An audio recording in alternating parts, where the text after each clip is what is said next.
Well, we are back again. It is another edition of Taking the Mikel. I know you plan your weeks around them, and it's great to be back. John Obi Mikel, myself, Chris McHardy, and we're back in our studio here in Dubai, but we've been on our travels, John. We've been on the travels, haven't we? We've been on the road. We've been on the road. Again, but it's good to be back. It's good to be back in the studio again. And when I say we've been back on the road, I've been on the road. You've been on the pitch again. And I've got to say this, John. My goodness me, you look good.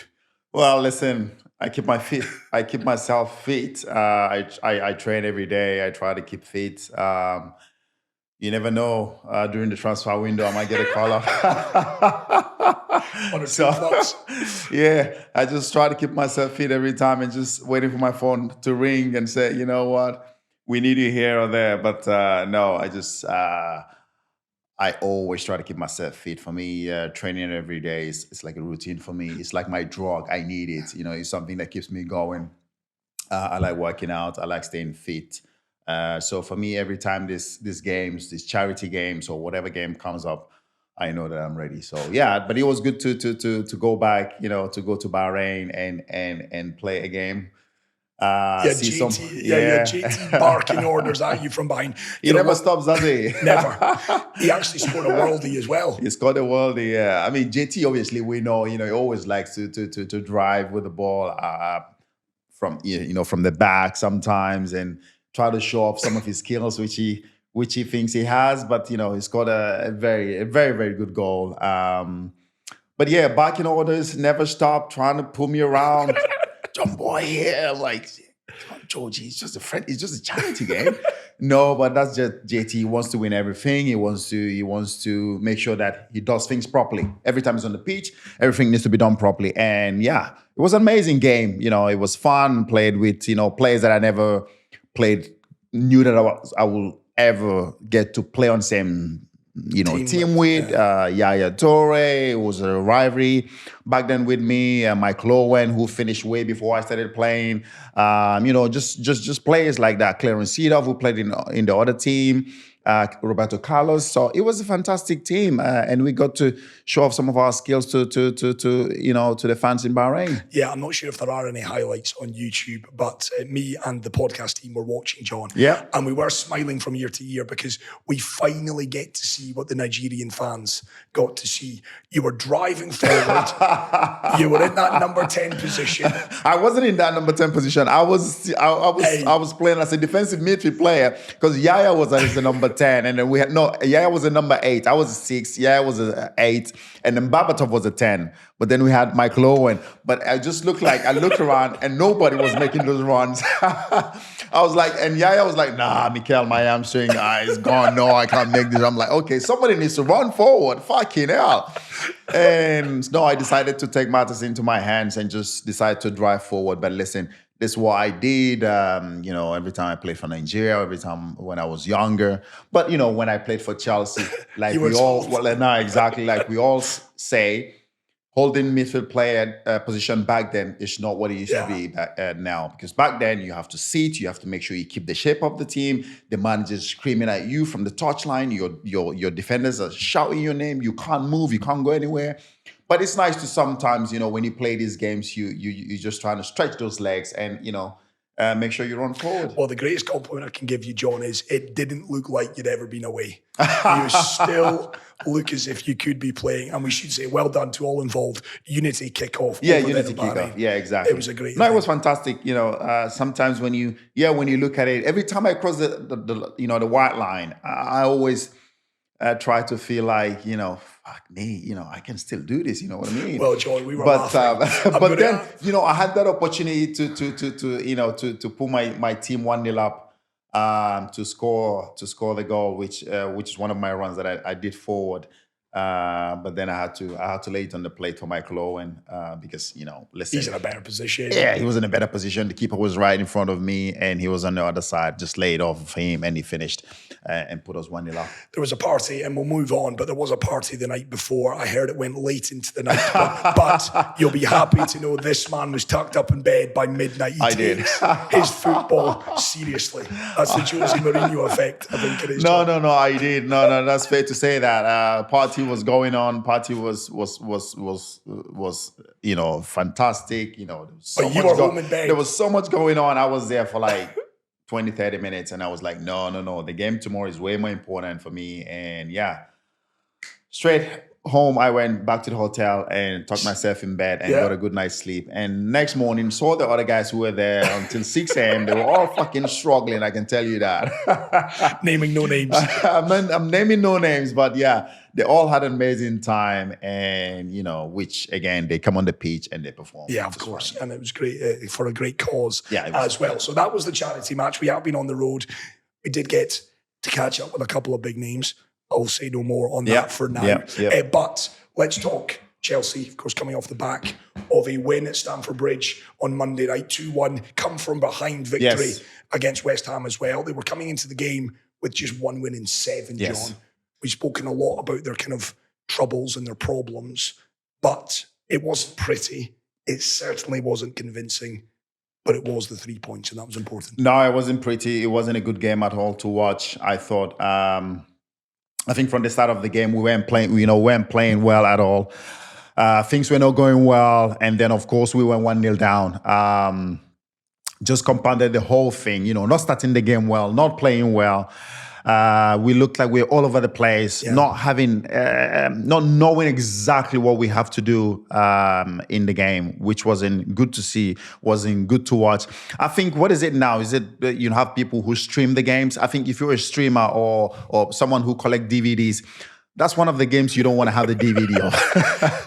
That's a forgettable game. No, exactly. You don't want to rewatch that game because it wasn't good at all. It wasn't pretty to watch.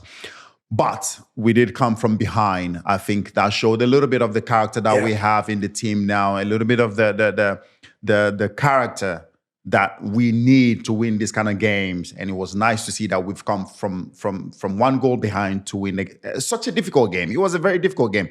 Credit to West Ham, credit to Graham Potter. He got them. They came into the game to make the game very, very difficult for us. They didn't give us too many spaces. There was no spaces. There was no space for Cole Palmer to create those chances, to play those 1-2 passes. They didn't give us much at all. And then they went 1-0 up, and then we kept on struggling. And the game just looked like it was going away from us.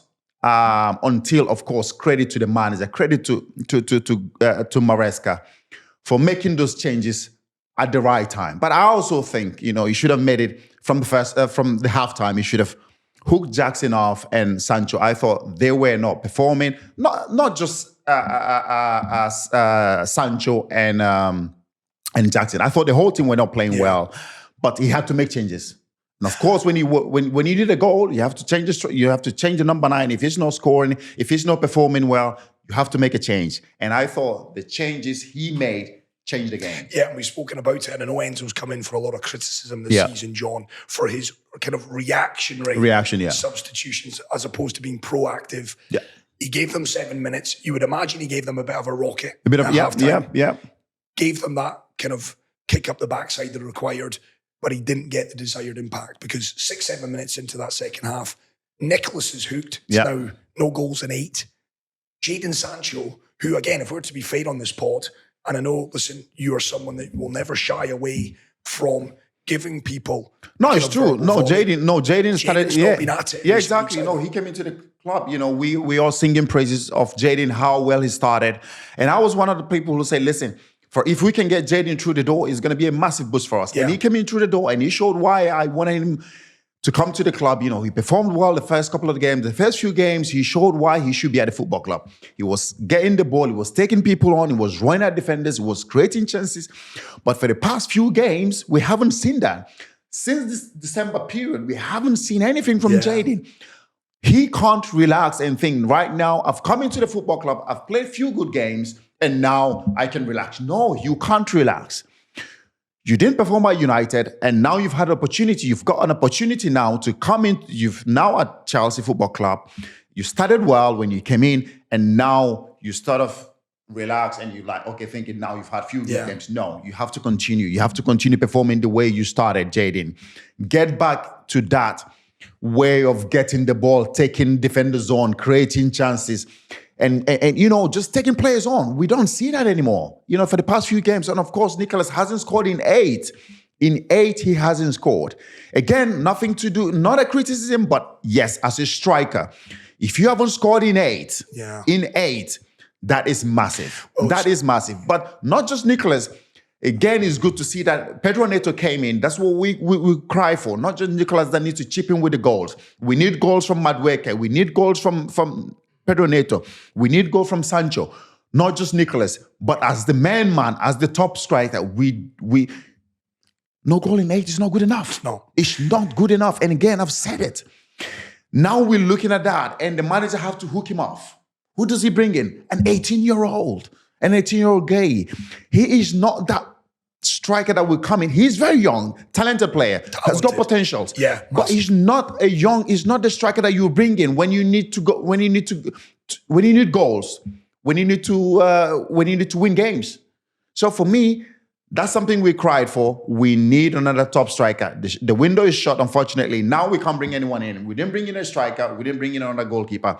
Again, that's another window shut without us making the signings that we think is going to help us finish in the top 4. Well, it's interesting. Robert Sanchez dropped for that game against West Ham. Of course, you were very, I guess, quite not just me. honest. Everyone is critical about it. I mean, 5 big mistakes leading to goals this season. Not good enough for a Chelsea goalkeeper. Philip Jorgensen came in. Yeah. So that's Enzo making one of the changes. And ultimately, I know you've always said Nicholas just needs a helping hand. Are we getting to the point now where do we give the 18-year-old Mark Gay? Is he a player now? Because we're going to get to Joao Felix. He's no longer at the He's no longer there anymore. Christopher Nkunku, I don't think he fancies him as a number 9. I don't think he fancies him. Yeah. But then again, you brought in these players. Why do you bring in these players if you don't fancy them? You know, Christopher Nkunku, Joao Felix one. I don't know the reason why he came back to the football club. You know, he came back, and I feel he hasn't been given the opportunity to showcase what he has, because as a player, you need games. You need games. You can't just put a player once or twice and put him in and out. You can't see the potential. You can't see the improvement of the player. Players need a run of games to be able to have the confidence to start playing well. And I felt like Joao Felix didn't get that. He did not get that. And that's why he decided to move. And why the club brought him back to the football club, I have no idea. Yeah. Christopher Nkunku he's going to stay till the end of the season. He needs to be given games. If you can start him ahead of Nicholas Jackson. Why not? Why can't you? Give him an opportunity. There's nothing written there that says Nicholas Jackson have to start every game. He's not scored in 8. Give Christopher Nkunku an opportunity to start the game and see what happens. If he scores, he stays on. And you think he is capable of playing it? I think he's capable of playing there. I think he's quick. He's good on the ball. I think his combination with Cole Palmer will be very, very good because they're both very good on the ball. And he's going to be that player as well that's going to play some sort of kind of a false 9 kind of. And that's something maybe we might need. And I just think for a striker that hasn't scored in 8, I think it's time to make a change. The manager has been bold enough to drop Sanchez. I think he should do that also with Nicholas Jackson. Give him a break. Take him out of the firing line. Put him on the bench. Start Christopher Nkunku and see what he does. If he doesn't perform, bring on Nicholas Jackson. But to have him scored in 8 Premier League games, for me, as our number 1 striker, for me, it's not good enough. And I keep saying it. His finishing needs to improve. Clinical enough, he's not. He needs to become more clinical enough to be able to win us the Premier League or get us to the top 4. The window is shut. We didn't make the signings that we think we should have, which is a top striker and a top goalkeeper. But I hope in the summer we'll be able to rectify that. Definitely in the summer, we should be able to rectify that because there is no way we're going into next season again with just one number 9. It's not going to happen. We need another top striker. Competition is important. A healthy competition is important. And I think Nicholas Jackson is going to benefit from it. So for me, that's what is definitely needed for sure. Yeah, talking about what Chelsea do need, and I'm sure they will come this summer address those positions. They have to address it. They have to, if they are to, again, have aspirations of winning the title. Exactly. And that's where Chelsea are at. It's about the aspiration, isn't it? It's about the aspiration of trying to win. We want to win. We don't want to become a team that just stays in the Premier League and just become a yo-yo team. No, we're not a yo-yo team. We're a team that wins. We win trophies. That's why we're successful. When people talk about Chelsea, it's about the trophies that we won. It's about the success that we've had. It's about how Roman has helped to build the football club, which is by winning. Yeah. The winning mentality that José Mourinho has installed to all the players back then. And of course, Marina helping Roman to build a football club. And that's why we've become successful. If you talk about Chelsea all over the world, it's because of the winning mentality. Yeah. It's because we've always won trophies. Always won trophies. Not because of how good we were. Not because of DJ Drogba is fantastic. Oh, no, it's about winning. Yeah. We need to get back to that. So the owners, the sporting directors, they need to make sure that address that striker position. I don't care what they do. They need to bring in another top striker. If we have to start competing to win the Premier League, it's not just we talk about now finishing the top 4. Yes, now at this stage, top 4, I'll take it. But from next season, we have to start talking about winning the Premier League. Yeah. We have to. Because of the talent we have in the team. We have to. Yeah, and they're going to mature a lot. They're going to mature, players. exactly, as a team. But then the missing piece, which is a top number 9 that can get us 20, 30 goals a season. That's what we need. Consistently is a big thing. Of course, we saw a lot of players leave. The Joao Felix one, it is bizarre to me, John. Yeah. 7-year contract he was handed in the summer. You paid about 45 million quid for him. For whatever reason, whether Enzo's not having him, he's been on the bench a lot this season. He's now off to AC Milan looking to rediscover his best form. But I look at him, he turned 25 back in November. Yeah. He's had a lot of clubs, John. Oh, yeah. And at 25... Is he buying houses in every club he goes to? The money's on. He probably is, but he's been, Benfica to Atletico to Chelsea, then to Barcelona, back to Chelsea. He's a mover, isn't it? He's everywhere. He's a nomad is what he is. Yeah. Does that worry you as a 25-year-old who's... Oh, yeah, definitely. not getting Oh, boots yeah, now? definitely. Because, listen, it says one thing. Not many. So you can't complain it's the manager's fault. You have to look at yourself in the mirror. You have to say, listen, I've been going around. That tells me a lot. That tells me a lot about... are looking at him and thinking, no, we don't fancy you. So as much as I would have wanted Enzo Maresca to give him an opportunity, but then Enzo Maresca has seen what other managers have seen. Maybe he's not good enough. Maybe he's not training well enough. Maybe he's not applying himself well enough during training or during games or around the place. There must be something that's made so many managers be like, you know what? Oh, thank you very much. No, you're not good enough. Yeah. So now the player has to look at himself. Joao Felix, yes, he's turned 25. He's not a kid anymore. Nope. I remember when we used to say, oh, wow, Joao Felix is 18, 19 years old.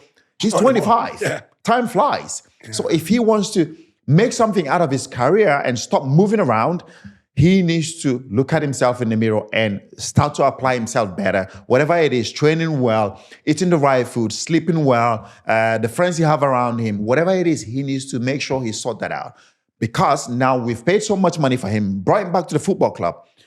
Now we've got rid of him again. Yeah. Now we've sent him on loan to AC Milan. So for me, this is another transfer that we've done that didn't work out.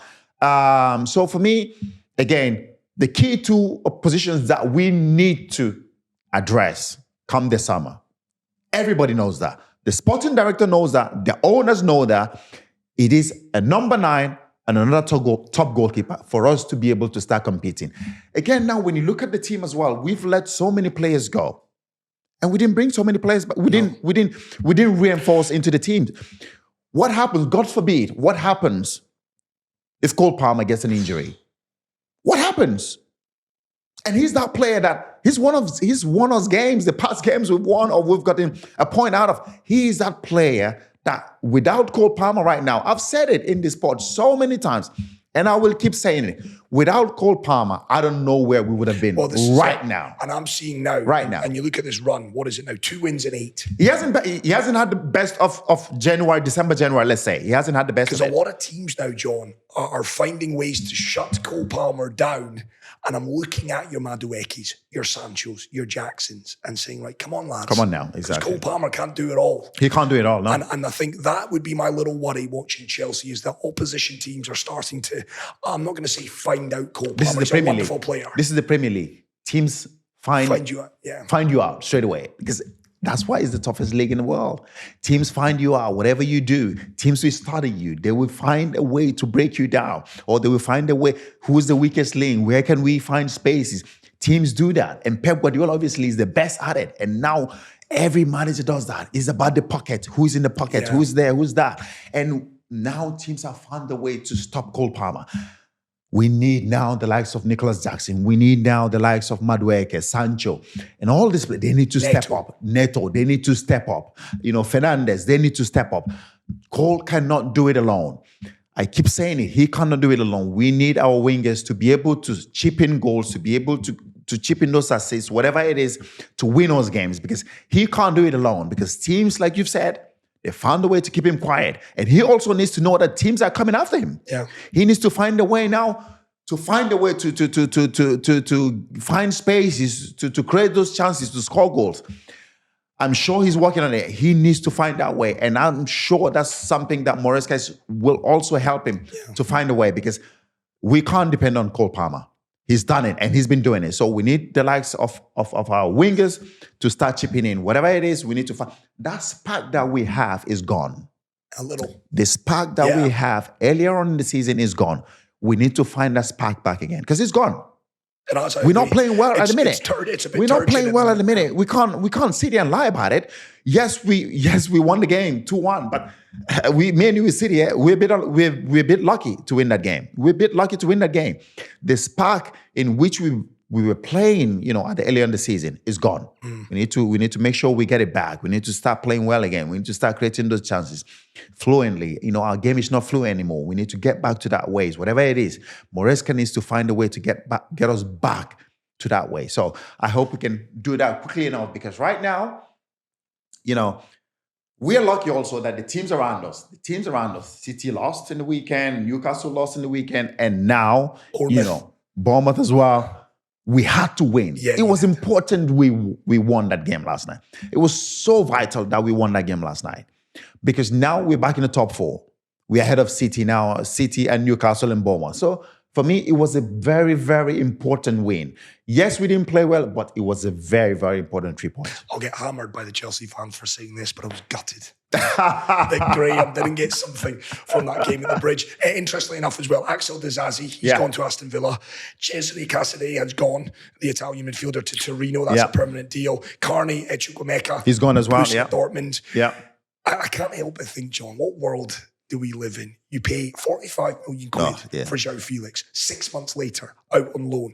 You pay big money for Disasi. What was that, 18 months or so ago? Yeah. He's gone out on loan. Yeah. I mean, my God, football. It's gone mad, isn't it? It's gone mad. It's gone mad. But again, it's about recruitment. It's about the sporting director. It's about the club being able to identify the right players that is good for the football club that can come and stay. We don't want to keep throwing money around and just buying players and spending so much money. And then at the end of the day, end of the season, we say we need to balance the book. We need to get rid of our young players, academy players, who's been at the club through and through. Yeah. That's what happens. Conor Gallagher is gone because of that. Trevor Chalobah went because of that, but now we brought him back.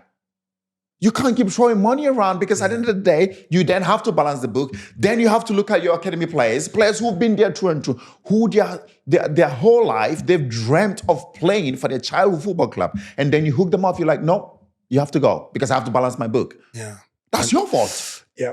Signing the players that are not right for the football club. But I'm sure the sporting directors there, Paul and the rest of them, they should realize that. I'm sure they know that. And I'm sure they know that. And I'm pretty sure come the end of the season, they will address the areas that we need to strengthen. Yeah. That's going to make us more and more competitive, because trust me, next season, Pep Guardiola and City, they will be much, much stronger. Much, much stronger. Arsenal, of course, they're going to spend money.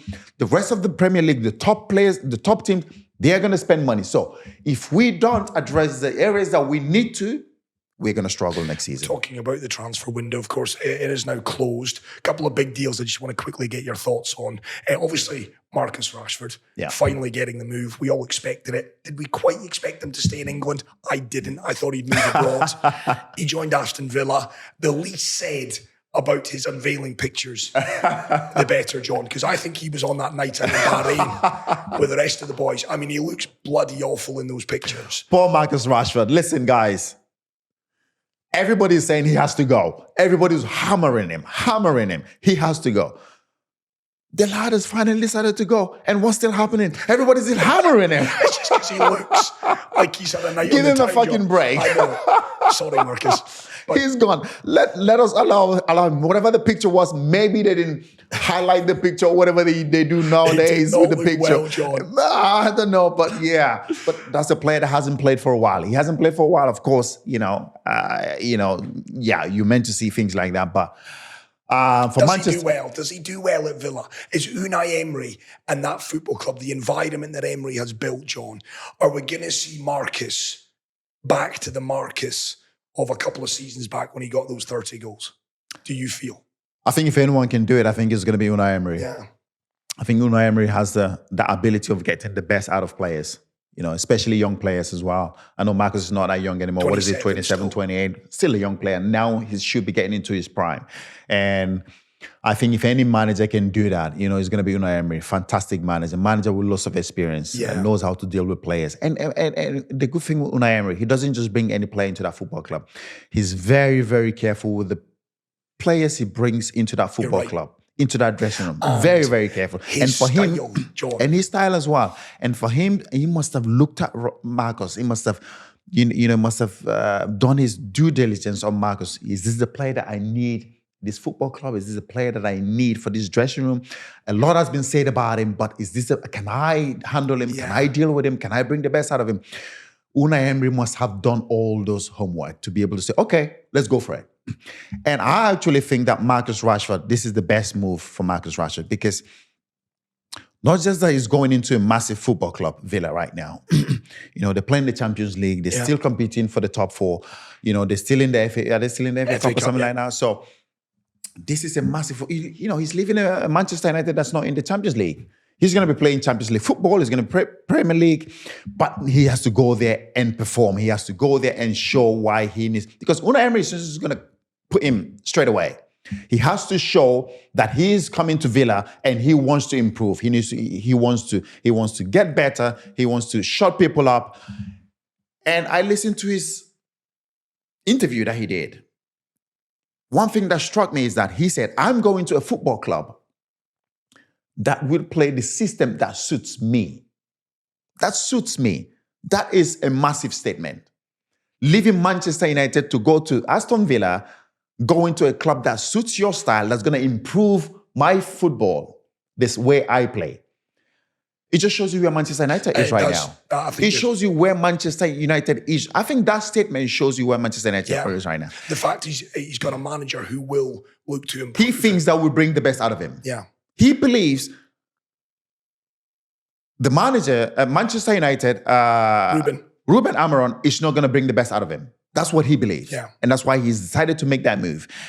And of course, the system that United are playing, again, we have to come back to that. It's not working. The manager said, I'm not going to change. This is my system. This is my philosophy. This is how I want my team to play. And you haven't won how many now at home? Thanks for reminding me of this, John. Exactly. He's lost 5 home games already. You haven't won. I can't remember when was the last time you won a game at home. You're not playing well. You're not scoring goals. And what is this thing of playing Kobe Mino as a false 9?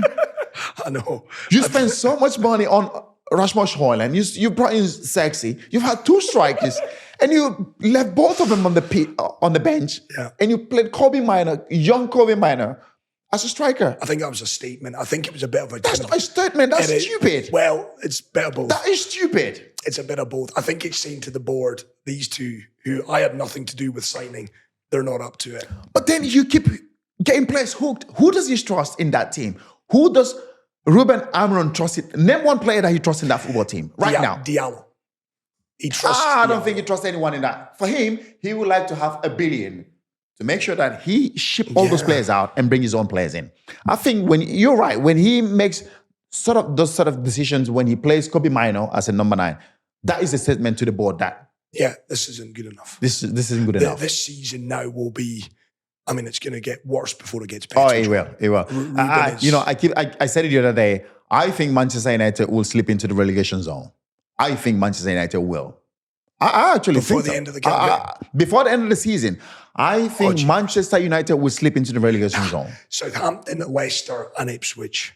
You have to win those games, mate. Far worse than what United are shit, but they're not as shit. Sorry, as those. You know what I'm saying? But you will be close to that. You will be close to it. Right now, you are close to the relegation zone, aren't you? So, yeah. We are, I say we, United. You are United. Yeah, we are. We're not going to finish. Certainly not in the top 10. It will be 12th to No 15th. chance. No chance. 7, no chance. Come on. Top, you having a top laugh? 10, no. I'm saying. No, top 10, no. United no will chance. finish anywhere from 12th to 15th. No chance. Yeah. It's right gonna about be- that. Yeah, right about And let's that. see if they can put a run together in the Right cup. about that. But you've just said that again. We're going back to Joao Felix. I mean, for the club to buy him to buy and then sell him 6 months later. For me, it's just I don't know what statement that is, but it just shows that something is not right there. Whoever's in charge, yeah, we know obviously it's Paul. Paul is putting there. He's in charge of the transfers. But I think that's probably one they will look back and say, okay, we'll put our hands up here. We made a mistake. Yeah. That's why we made a mistake. They put our hands up and say, yeah, we did. But I think going forward with what they've done, they brought in some brilliant players to the football club. We give them credit as well. They brought in some really good players, the likes of Cole Palmer and the rest of them. They brought in some, so we should give them credit. But also, when they make a mistake, we should be able to let them know that was a disaster. That was a fucking mistake. If you paid 40-something million for a player and then get him sent on loan 6 months later, it just shows that was a huge mistake. And I'm sure Paul and the rest of the guys there, they will be the first to put their hands on and say, listen, guys, yes, we made a mistake. But come the end of the season, in the summer, we have to make sure we address the areas that need to be addressed. Not, of course, the only club. Many clubs making mistakes in the transfer Yes, market. of course, yeah. It's the nature of the business.